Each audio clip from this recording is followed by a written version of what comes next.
Salve Maria Santíssima! Na nossa busca pelo caminho de santificação, primeiro, e não custa nada repetir, devemos primeiro contar com a graça de Deus. Mas é preciso fazer a nossa parte: o jejum, a oração, as mortificações, as renúncias, colaborar com a graça. Entre as áreas do nosso ser, alguns chamam de faculdade, né? Existe a imaginação. A imaginação ela pode ser usada de forma muito boa para, por exemplo, dentro da meditação, colocarmos também o bom uso da imaginação. Uma imaginação bem educada, ela vai poder ser bem usada dentro da oração, dentro de pregações, dentro de diálogos, onde nós vamos usar conteúdos bons e espirituais. Jesus contava as parábolas, falava alegorias sobre o reino dos céus. Os santos faziam isso também.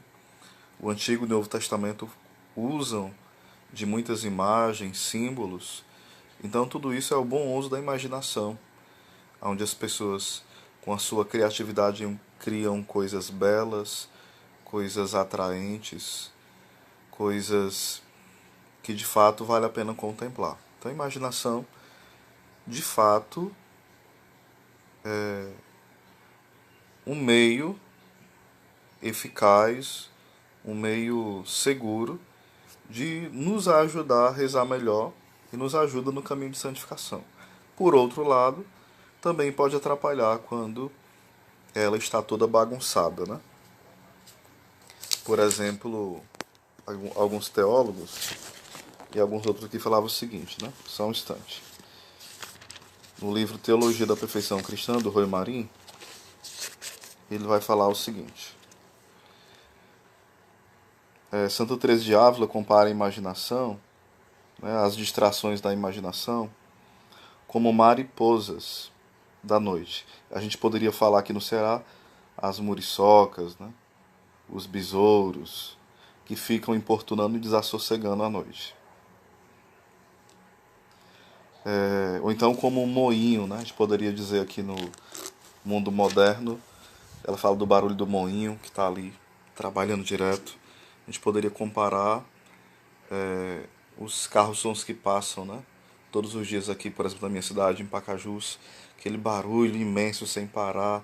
Você não quer ouvir aquilo, mas vai ter que ouvir. Então, aquele barulho nas lojas, aquele barulho dos carros-sons, e cada um mais alto que o outro. Então, ela vai comparando como essas mariposas e esse moinho barulhento. E eu estou comparando aqui uma imaginação bagunçada, né, dessa forma, mais atual, certo? Vai falar também o padre Granada, que a imaginação é uma potência e ela é muito livre. Ela é como uma besta selvagem, né? Que a gente não consegue controlar ela.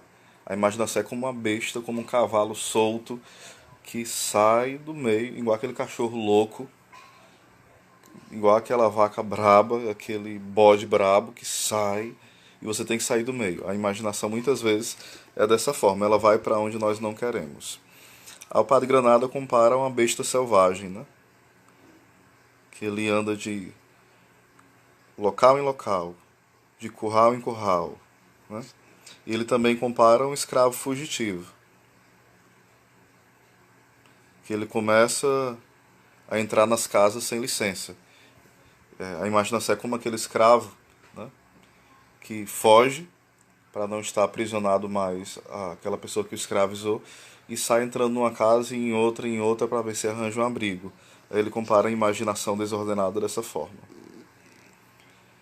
E, como vai falar o G.K. Chesterton, né, ela é como se fosse a louca da casa. Alguns falam que essa frase é de Santa Teresa de Ávila, mas nos seus escritos os pesquisadores nunca encontraram essa afirmação, pelo menos falam que não, né? A imaginação é a louca da casa. Ela fala sobre a loucura da imaginação, mas não disse categoricamente que a imaginação é a louca da casa, certo? E vai falar, Santa Teresa vai nos afirmar várias questões acerca da imaginação também. Ela fala que não é para a gente dar muita atenção às loucuras da imaginação. Então, como purificar a imaginação? A imaginação, ela precisa, olha aqui as dicas do Roy Marinho. Estou usando esse livro aqui, Teologia da Perfeição Cristã, da editora Bach. Certo?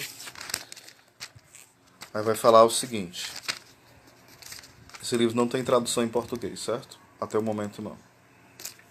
Vai falar que uma das formas de purificar é a gente guardar os sentidos externos, ou seja, se eu olho para coisas imorais, para coisas feias, para coisas muito violentas, assustadoras, a minha imaginação vai ficar trabalhando o dia todo, a noite toda, a semana, aquilo vai ficar na minha cabeça, eu vou juntar, porque a gente vê uma imagem, vê outra, e a nossa imaginação vai juntando tudo e fazendo aquela bagunça, mais ainda.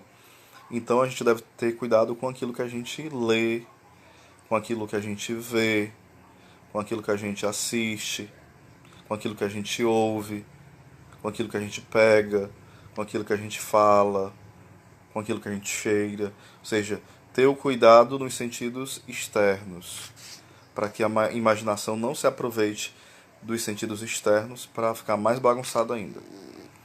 O outro cuidado é com as leituras perigosas. A gente diria hoje os filmes perigosos, filmes imorais, músicas imorais, coisas tanto imorais como feias, né? Como feias.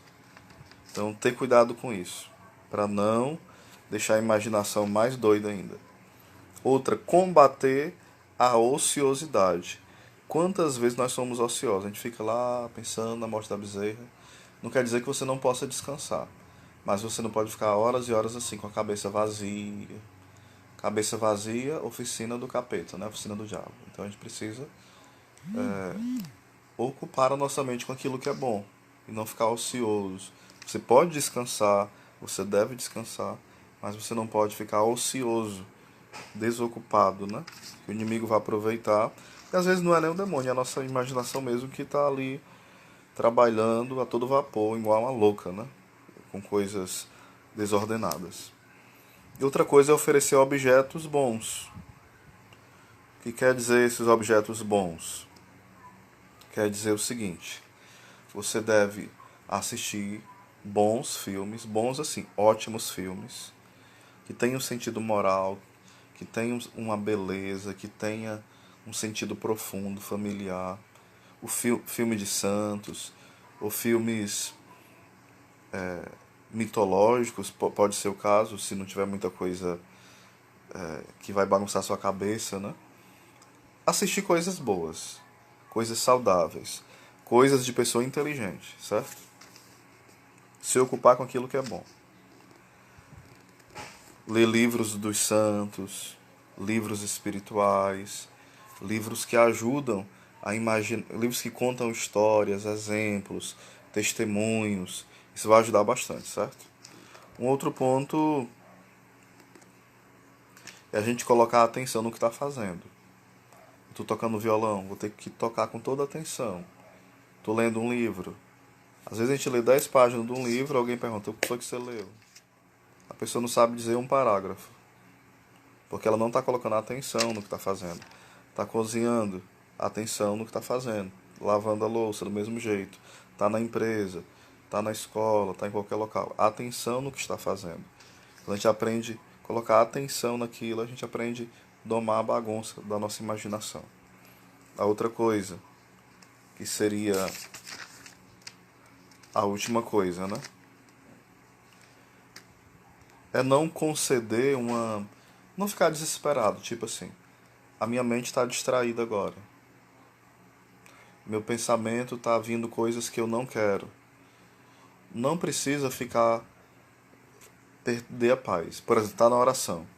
Vê um monte de imaginação maluca, um monte de coisa maluca na sua cabeça sem você querer, sem você alimentar, as distrações involuntárias, você continua rezando normal. Não dê atenção para aquilo.